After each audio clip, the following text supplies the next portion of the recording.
Hello there, welcome to the latest edition of the Football Bloc. We are back. It's been a while, I hope you guys have been good. I'm joined here today by my good friend Nick. We have a stacked lineup for today. Got a lot to talk about. We have the predictions for the round of 16 Champions League. So the way it's going to work is we're going to go through each of us. There's 8 games. Or 8 matchups. I'm going to talk about 4. Nick's going to talk about 4. And we're going to have a score prediction for each one. We're going to get every single one of them right. I can feel it in my heart. So, without further ado, let's get right into it. So, Nick, if you want to go first, let us know what you think about Leipzig versus Liverpool. Yes. All right, yes. So we're gonna start this off with Leipzig versus Liverpool. Now, this is kind of, for me, I think it's an easy fixture to look at. Leipzig, they're second in the table in the Bundesliga. They're 4 points off the top. They've been okay. I wouldn't call them great since coming out of the Bundesliga winter break. They had a really big loss against Dortmund recently.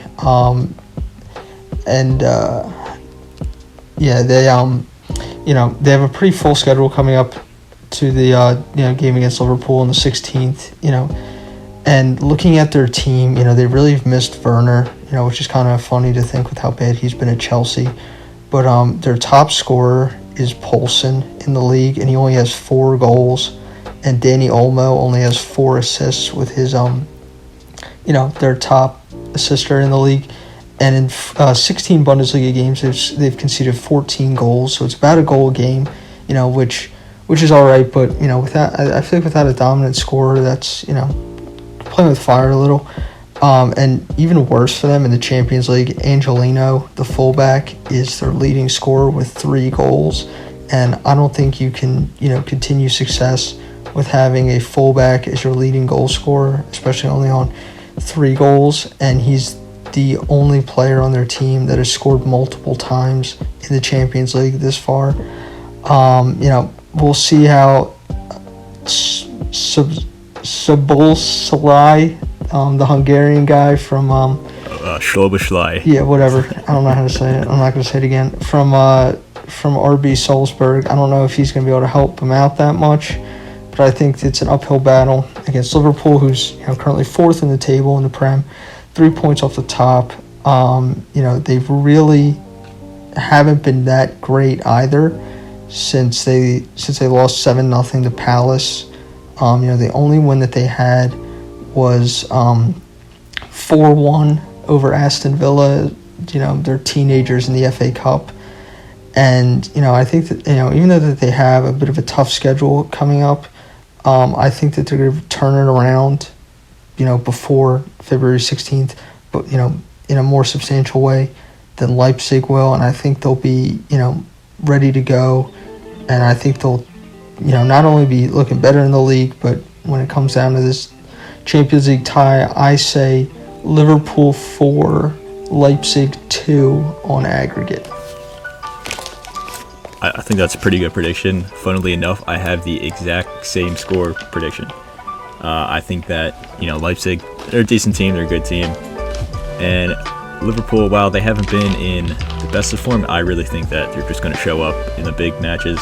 That's a sign of a, world-class team that even if they're not super consistent when it matters most, they'll show up. So, yeah, I think it's not going to be a blowout, but Liverpool will, they won't be troubled too much. So anyway, on from there, I'm going to talk about Borussia Mönchengladbach versus Manchester City. And again, I think this one is going to be a straightforward result, a lot more than the one we previously talked about, though. Gladbach, they're a solid team. They're a good team, but they're not a great team. But they do score a lot of goals. Lars Stindl, Pelea, I don't know if I'm pronouncing that right. But they're players. They have a bunch of attackers in pretty good form. They've scored 16 goals in just their 16 goals in just their 6 games in the group stage of the Champions League. And they have proved that they can cause trouble to big teams. But if you look at the other side of the pitch, They're not very good defensively. They concede a lot of goals. They only kept 2 clean sheets in the Bundesliga season so far, and they've already conceded 9 goals in the group stage of the Champions League. So they have a lot of defensive frailties, and then they tend to fall apart in important moments. I mean, you can look at their last 2 Champions League matches in the group stage. They had the potential to top the group, but then they lost to both Inter and Real Madrid pretty convincingly. So they're currently 8th in the Bundesliga, so they're kind of a topsy-turvy team. They can do good things, but again, I don't really think they'll trouble Man City that much.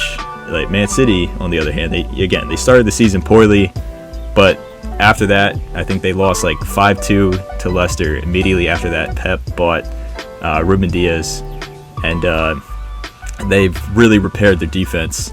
Yeah, and slowly but quietly grew in strength. Each game they just got better and better, and their attack was kind of out of form throughout the most of the season. But I would say within this past month, they really came back strong. I would even say that they're arguably the best team in the Premier League currently. They're second in the table, but I think they're only a point behind Man United. And they have the strongest defense in Europe, arguably, too. They only conceded 13 goals in the Premier League, far less than anyone else. And they only conceded 1 goal in the entire group stage of the Champions League. So, I mean, you can just look at the players as well. Ruben Diaz has been a great signing. John Stones, interestingly enough, is in the best form of his life. And then on the other side of the pitch, De Bruyne is back to his best. Gundogan is in great form as well.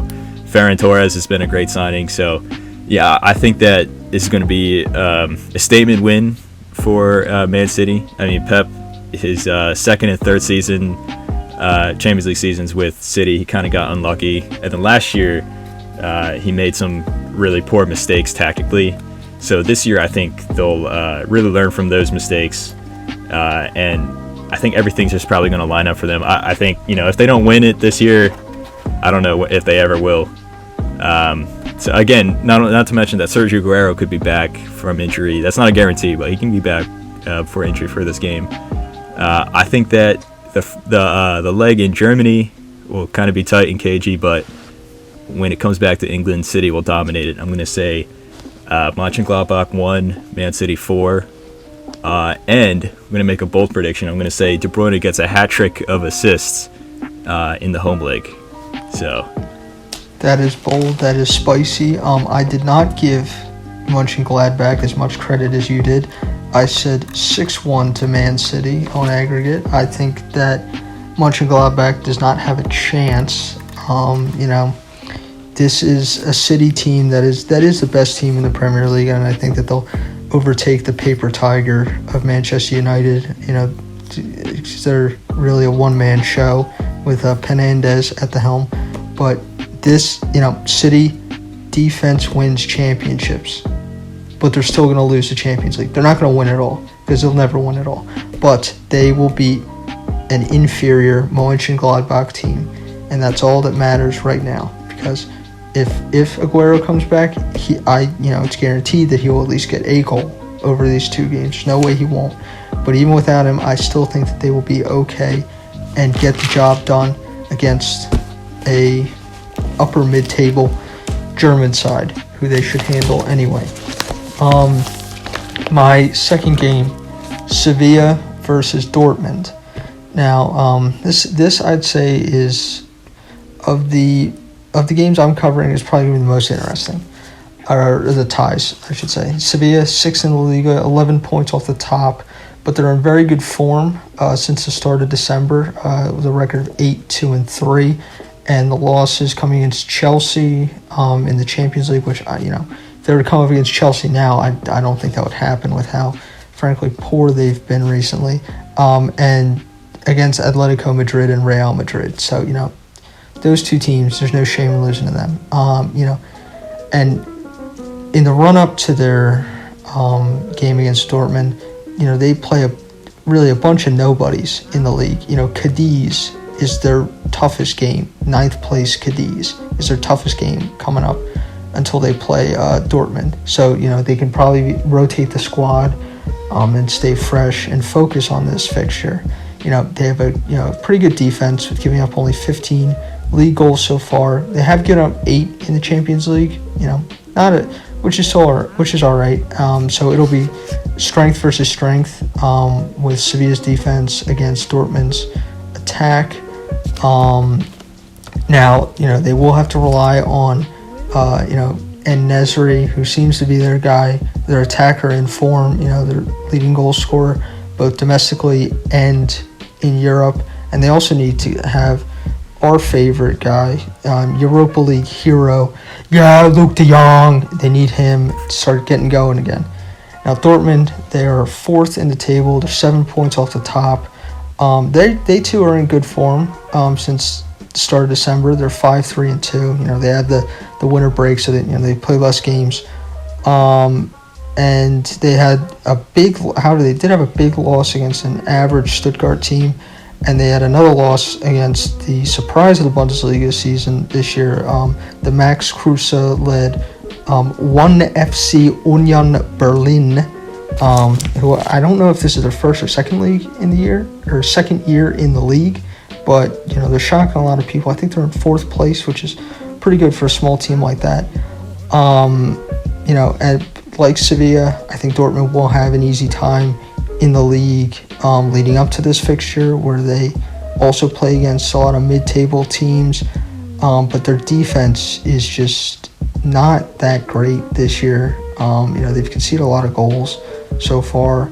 I don't know if that's just a thing in the German league, but they're going to need guys like Haaland and Sancho and Gio Reyna, their attacking strength to really step it up. So I think this could be an interesting prediction. 4-4 on aggregate, but Sevilla on away goals. Wow, it's definitely an interesting matchup. I agree. I think this will probably be the most fun to watch, especially as like a neutral in this tie. Like, I don't support either team, so it'll just be a fun game to just sit back and watch for both the legs, really. I personally think that I think both teams are kind of, like you said, they kind of struggle defensively, especially Dortmund, but I think Sevilla too. Like guys like Diego Carlos, he can have a great game, but then on the other time, like another day, he could have a terrible game. So you never know. Both teams seem to have really good attackers though, and I don't know.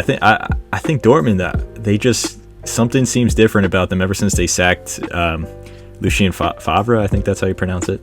So something about them, they just seem sharper, So I'm going to say, I think it's going to be a high-scoring affair. I'm going to say Sevilla 5, Dortmund 7. I think it's going to be like a, goal after goal. But at the same time, I can easily see it going the other way, saying, Sevilla 7, Dortmund 5. Like, I think it's going to be a really close matchup, but with a lot of goals. So, yeah, so moving on from there, the next matchup I'm going to cover is Atletico Madrid versus Chelsea. So I think this one is also interesting, but for very different reasons. I think that both these teams are at different points in a transitionary phase. I think that, last year we saw Atletico get a huge influx of new players. And then this season, we're finally seeing those players kind of settle into their roles. And then Diego Simeone is finally able to play that attacking style of football. That's a complete change from what he usually does. And on the other hand, this season is the one where Chelsea got the huge influx of players. So a lot of the players haven't really settled in yet. Some of them have, some others, some not so much. So, yeah, I think that if you look at Atletico, they're top of La Liga, and they have some cushion. I think they're 4 points above Real Madrid in second place, and they also have 2 games in hand. So it's a commanding lead. And minus their defeat against Real Madrid, they've been virtually perfect in La Liga. They've been very good. But in the cup competitions, it hasn't been that good. They recently got eliminated from the Copa del Rey by a third-tier team in Spain. And then in the Champions League, they did qualify, obviously, for the knockout round, but they just qualified. It was very narrow. They got crushed 4-0 by Bayern. They drew a bunch of games. They had the scrape bye wins. Although, to be fair, their very last match against Red Bull Salzburg, a decent team, they played pretty well against them. So they ended their Champions League on a good note. But I think by the time this Chelsea game comes around, they'll pretty much have like ironed out most of their transitionary problems, because a lot of the issues come from, trying to decide to be defensive or to, play the attacking style of football. So I think by that time that this game comes around in like less than a month, they'll kind of know. They've already ironed out most of their mistakes already. So, and when push comes to shove, they can still be the typical defensive, tough to play against Atletico, and I think that'll really upset a team like Chelsea. Not to mention that, majority of this squad has been around for a while, or maybe not majority, but there's still a ton of big players that have been around for a while. They have a ton of experience. So you look on the other side, you look at Chelsea, it's been a roller coaster of a season. They've been extremely inconsistent. They're currently 7th in the Premier League, but they've been up and down the league table. So defensively, they're not bad, or they're not great. Their attack is not really clicking like it really should. The players have been injured. New signings like, for example, Kai Havertz and Timo Werner have not really settled into English football yet. Not to say that they won't, but they just, as of right now, they haven't. In the past few games, they've been very shaky. But to be fair to them, they did do great in their group stage. Besides Sevilla, it was kind of an easy group, but still, you got to play who's ahead of you. They beat Sevilla 4-0. They were undefeated. They played pretty well. But if you look at the squad and how much experience they have in the Champions League over the past few years, it's nothing compared to what Atletico has. So, I think that both legs will be really cagey, tight affairs, but I don't really think Chelsea are going to trouble Atletico too much. I think experience will really come through, and I'm going to say Atletico 2, Chelsea 0 over the two matches. I think it's going to be like a 1-0 win for Atletico in both legs. Okay, I'm just going to come out and say Chelsea stink. They are not a good team. They, with the signings that they made and how these players, performed in other leagues and how they were expected to perform in England, I don't know anyone has lived up. It doesn't look like the youngsters, make a lot of impact. Tomori, they had I think they're loaning him out to AC Milan. Even though Mason Mount had the winner against Fulham, has he really lived up to what people are saying that he's supposed to do? Callum Hudson-Odoi, has he done anything? I think Ziyech is the only guy that's even made, any type of noticeable impact, bar like those 4 games that Mendy had when they first signed him. I think that they will just get outplayed by Atletico Madrid. I think Atletico are definitely the better side. You bring up how they lost to a third-tier team in the Copa del Rey. If you ask me, they probably weren't even thinking of winning the Copa del Rey. Their focus is on the 2 trophies that have eluded them for barring 2013-14 for the last decade. That it is their goal to win a league and a Champions League. Maybe not in the same year, but at least win one of those trophies. And because of Madrid and Ronaldo, besides that 1 year, they've never been able to do it. So I think this is a team that sees an opportunity ahead of them. Because Juve, I wouldn't say they're great. So the Ronaldo ghost might be free from them. I think they're going to go full bore in the league and in the Champions League, and I think they will go over Chelsea 5-2 on aggregate. I give their attack a little more credit. All right, so my third game, another very predictable, I would say a very predictable fixture, Lazio versus Bayern. Lazio, this is not the same Lazio as this time last year. They're 7th in Serie A, 9 points back. They've been in good form, but they're just not the team that we all, whether we thought or we hoped, would win the league last year. That's the stoppage for COVID really killed this team. Immobile is still leading the line. He has 12 goals. in the league, but they've also conceded 25 league goals, which in a defensive league like Italy, that is not good at all. They conceded 7 in the Champions League. Immobile scored 5 in the Champions League. But, that just, won't cut it against Bayern. And Bayern, as, it looked like something might change in the league, but, they're top of the Bundesliga. They're four points clear of Leipzig. And after back-to-back losses in the league and in the cup, they got it done against Freiburg, 2-1. I think this just, is kind of the same old with Bayern, But their defense has been a little shaky. It's mostly in the league. In the Champions League, it's looked pretty good. So, it's kind of, what defense are they going to get? What Neuer are they going to get? But I think it just will be too much for Lazio to handle. 5-2 Bayern aggregate. Yeah, I agree with pretty much everything you said. Lazio, unfortunately, have not been as good as they were last year. It's a shame because they were fun to watch last year. Bayern, on the other hand, again, not as strong as they were, say, in August when they, obliterated everyone in the Champions League. But still, they're pretty much the best team in Europe at this point.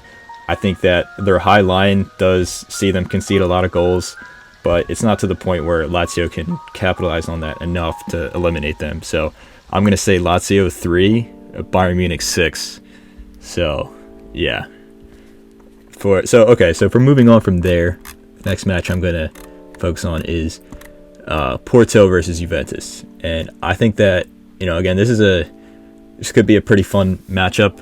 At the same time, it could be extremely boring. So it's kind of a toss-up in that regard. Both are good teams, but Porto are the clear underdogs, obviously. I think that Porto have actually had a pretty good season so far. They're second place in the Premier Liga, and they're a good all-around team. They have decent to great players in every position. They have particularly a strong attack with Sergio Oliveira, Luis Diaz, Musa Marega, and a bunch of others, and they tend to score a lot of goals. They were easily the best team in their group stage, behind Man City, and they even played pretty well against them both times. And not to mention that they only conceded 3 goals in the entire group stage. So, but again, to be fair, Rennes and Marseille, the other 2 opponents, were very poor. But still, you got to play who's ahead of you. And they do have some pretty good experience in the knockout stages of this tournament. They've made it to a round of 16 or quarterfinals a few times within the past few years. But, when you compare it to Juventus, Juventus have not had a perfect season so far, but they're still Juventus, one of the biggest teams in Europe. And again, it's also expected that they wouldn't have a perfect season because this is Andrea Pirlo's first ever year in management. And you can see that when you look at the league table. They're currently 5th in Serie A. And they have been relatively inconsistent throughout the season. Sometimes they don't look creative enough. Sometimes they even get the results, but they don't really play that convincingly. And they actually look to be in really good form up until their very last game where they lost to Inter Milan. They just got completely played off the park by Inter, but up until then they were playing great. In their Champions League group, they were getting results, but they weren't really playing that well up until the last 3 games where they just flipped a switch and they were great. They crushed Barcelona in the last game to snatch the top spot, which was pretty impressive from Pirlo and from Juventus, their squad. And then also, you can't forget the Ronaldo factor. He's been in great form, and he's the kind of guy that your whole team could be playing bad, but if he just has one of those games, he can win the whole thing for you. And you also look at other attackers. Morata and Chiesa have been in really good form recently as well. I think that the deciding factor here was when you look at last season, though. Juventus were eliminated in the round of 16 the last Champions League season by Lyon, a similar team to Porto in the sense that they're a good team, but you wouldn't really expect them to beat Juventus, and it was a big surprise. And because of that, that's what Sarri got sacked over. So I think both Juve and Pirlo will be extremely motivated to not get eliminated at this stage yet again. I think they will. I think that'll push them I think they will achieve that. Like this willpower to not get embarrassed in this stage will push them over. But at the same time, they have been kind of up and down a little bit, and Porto are a good team, so I think this will be an extremely tight matchup. And I think that the squad power that Juventus has with guys like Ronaldo, and also just their willpower not to get eliminated, will see them get pushed over. So I'm going to say it's going to be a scrappy win with Juventus 2, Porto 2, but Juventus on away goals. So, I am going to have to kind of go in a different direction here. Now, I'm not going to pretend I know a lot about Porto. But Juve, their team, while they haven't been great this year, Ronaldo can just put them on his back and carry them to victory. As you were saying, with Juve being motivated, I think they'll be incredibly motivated. Granted, I think the sands of time are running low for them. I think they'll win this round. I think they'll be out in the round of 8 because Ronaldo, he can carry them past Porto. I don't know if he can carry them past a team like Atletico or City or PSG or Barcelona. If they happen to come up against a big boy like that. I think Juve take this tie. I think they take it 4-0. Not necessarily because, I think, Porto doesn't have what it takes to score goals. I just think that Juve will, this will be their final, I think. And I think that they'll maybe come up against a stronger team. I say it'll be their final because they want to avoid the embarrassment. And I think they'll come against a stronger team in the next round. It might not have the same edge. I think that'll be where they go up. But I think it'll be Juve 4-0 on aggregate in the round of 16 over Porto. All right, and for my last tie, we have the People's Champions, Atalanta, versus Real Madrid. Atalanta currently are 6th in the league, 8 points back. They're having another go in the Champions League. But it doesn't seem like this will be their year. Like some people thought last year could be their year. They had some more favorable draws last year. This frankly is almost as unfavorable, at least on paper, is as unfavorable as it can get.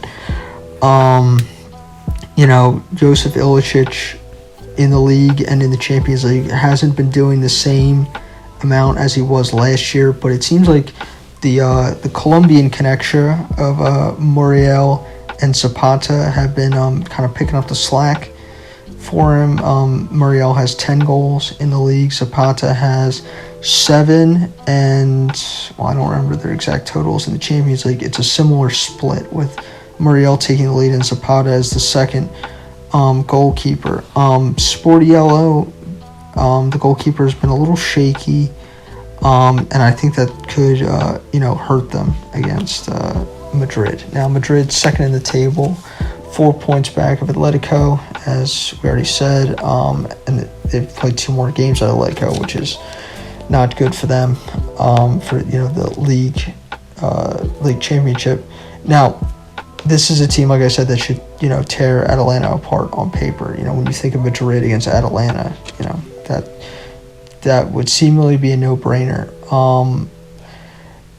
But I don't think this is a Madrid team that's has the killer instinct of teams of old. This is a team that, if you ask me, they should be in the Europa League, because if you lose twice to Shakhtar Donetsk in your group stage, you do not deserve to make it out of your group stage. But after that, they did get really hot in December in the league. But this is not Ronaldo's Madrid. This is Benzema's Madrid. So, if he shows up, I think they'll be fine. But it's not like I don't think he's a guy that, can show up every game and take over a game by himself. He's a good player, but he needs, some extra help from the midfield, from attack. Courtois has been all right, but, I think kind of like Juve, this could be their last stand. I think if they come up against Barca or PSG or Atletico, I think that they could be in for a lot of trouble. So I say Madrid 3, Atalanta 1 on aggregate, just by strength of squad. It's interesting. I think that every round of 16, there's always an upset. I'm going to say this is the upset. I think Atalanta is going to eliminate Real Madrid. It's going to be 4-3 on aggregate. I think that, Real Madrid, I've been watching them a lot. They just, I don't know, they're just missing that spark that they used to have. They used to be a team that, even if they don't play well, they just somehow win. And that's what annoyed me so much because, I'm a Barcelona fan. That would annoy me so much. They would just find a way to win. And I don't know, they kind of miss that, especially this season. They just, they've been losing games they really shouldn't lose, but they just get outplayed by teams. They're really susceptible to really bad defensive mistakes, especially from experienced players too. A lot of the core, like the spine of the squad, is getting pretty old, and a lot of the players they brought in have been either not been playing well or just riddled with injuries. And Atalanta, again, they're not as great as they were last season, but I don't know, they have that spark. They just can switch it on and score a ton of goals. Now, again, they'll concede a lot of goals as well, but I think in a big occasion like this, they'll show up for it. And Real Madrid, they do have a tendency to underestimate their opponents sometimes. I think the arrogance of being the most successful team in this tournament can kind of get the best of them sometimes. So I think that they'll kind of underestimate Atalanta, and then Atalanta will just, maybe in the home leg or something, they'll just have a gargantuan performance and just, really stick it to Real Madrid and go through. So, I mean, I would love to see that happen. I don't know if it will, but I think this will be the upset of this round. So anyway, on to the last prediction for me today. It will be Barcelona versus PSG. Now, I think that this will probably be the most exciting matchup out of the ones here in this round in terms of, two heavyweights slugging it out. Obviously, both teams have a long history of rivalry between the two, but neither are really at the height of their powers currently. Barcelona is in better, PSG is in better shape than Barcelona though. So this is also very exciting to see the return of Neymar. That's going to be really interesting to see how that plays through. Like, will he show up for the occasion, or will he kind of, be invisible, or will the pressure get to him? So, as a Barcelona fan, it's been an up and down season. They've seen some major changes in the squad, including the introduction of Ronald Koeman. A lot of new players have come in. A lot of players have gone out. But there's still a lot of problems. There's still a lot of aging players in the squad.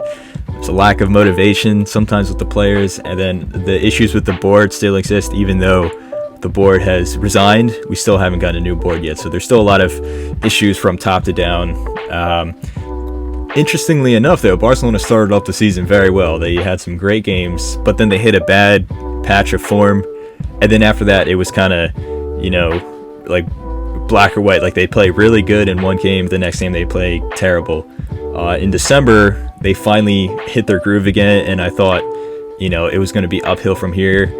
But their last game in the Spanish Super Cup, they just got thoroughly outplayed by Athletic Bilbao. So it's kind of back to the same, I guess. This team, they tend to score a lot of goals, but they're not clinical enough when it matters the most. And as Barcelona has been for the past 3 years, they can be really weak defensively, especially on set pieces and things like that. And when you think about a strong mentality, like holding on to a lead, that's not something they're very good at doing. So this team, and when you look at them in the Champions League this season, they were virtually perfect in the group stage up until the last game when it mattered the most important game of the group stage. They got crushed by Juventus, and as a result, they lost their top spot just narrowly. So, but to be fair, when it clicks, this team can play some beautiful football. They can, when they're on their day, they can beat anyone in the world. So it all just matters, which Barcelona shows up. But you also have to acknowledge that they do have some huge injury problems. When you look at the squad, Ansu Fati, Gerard Piqué, Sergio Roberto, and Felipe Coutinho are all out with long-term injuries. Fati might be back before this match, but it's not a guarantee. But on the other hand, you have to look. They have the Messi factor. Messi could, like Ronaldo, can just carry this team on his back and win the whole tie for you. So who knows? And then players like Pedri, De Jong, Dembele, and Serginho Dest have been in great form. And judging by the past 2 matches, Griezmann has also finally found some form. So yeah, who knows? They're currently 3rd in La Liga, but they are far behind the top 2. Now, when you look at PSG, though, again, they are also not perfect, but I would argue that they are a little better off. They started the season in very poor form, but they bounced back.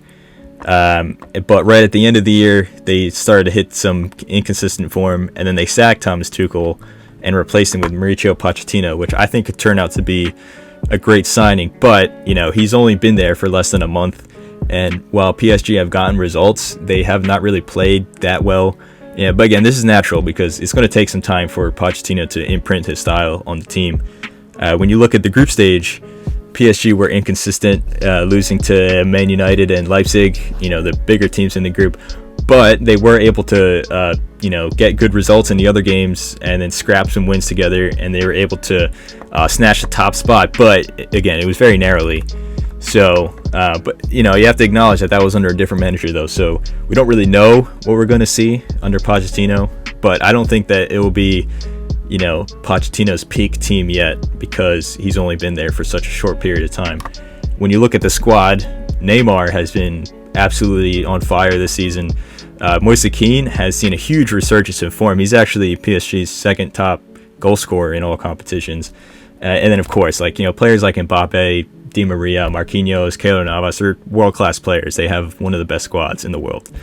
So when you look at both teams overall, they both can score a lot of goals. So again, I think this would be another high-scoring affair. But also history could play a factor, as many of PSG's players were there when the 6-1 remontada loss happened. I think that'll still be living in the back of their minds. So they might be really cautious. They might be, not as, dynamic as they usually play. And not to mention, like I said before, Pochettino's style is brand new. So there might be a lot of wrinkles that they haven't ironed out yet. But at the same time, Barcelona don't have a strong mentality either. This is not the same Barcelona that beat PSG 6-1 all those years ago. So I find it hard to see them exploiting that mental weakness that PSG might have. So overall, I think PSG will squeak by, unless a Messi masterclass happens. But at the same time, I keep saying this, but at the same time, Neymar or a guy like Mbappe could have a similar type performance. So I think that, when you compare the two teams, PSG, they just have more going for them. But I don't think it's going to be a blowout. I think it's going to be, PSG 5, Barcelona 4. And I do think that there is a chance for Barcelona to go through, but, they really got unlucky. Of all the teams they could have drawn, this is one of the worst outcomes. Yeah, this is the heavyweight match of this round. When you look at Barcelona, they are a paper tiger. People see the name, they see Messi play some, and they think, they should be able to beat anyone. It was just a few years ago they came back against PSG, as you said. So people, probably get that, false conception that, Barcelona can get it done. Now, like you said, Messi on his day, he can beat anybody. But will he be enough? Even with Griezmann as the wingman, will he be enough? If Griezmann goes down, his wingman is Braithwaite. That's definitely not going to cut it. Now, when you look at PSG, they have all the talent in the world, but they are definitely a mentally weak team. They're used to just running roughshod over a league that is, really anything but great. They've appointed a new manager while he plays very nice looking football. He is definitely a mentally weak manager. You know, it was nice that he came ninth at Southampton, and sure, it was nice that he played nice football at Tottenham, but they choked all the time. Now, with that being said, Mauricio Pochettino hates Barcelona more than any other club in the world, besides maybe Arsenal.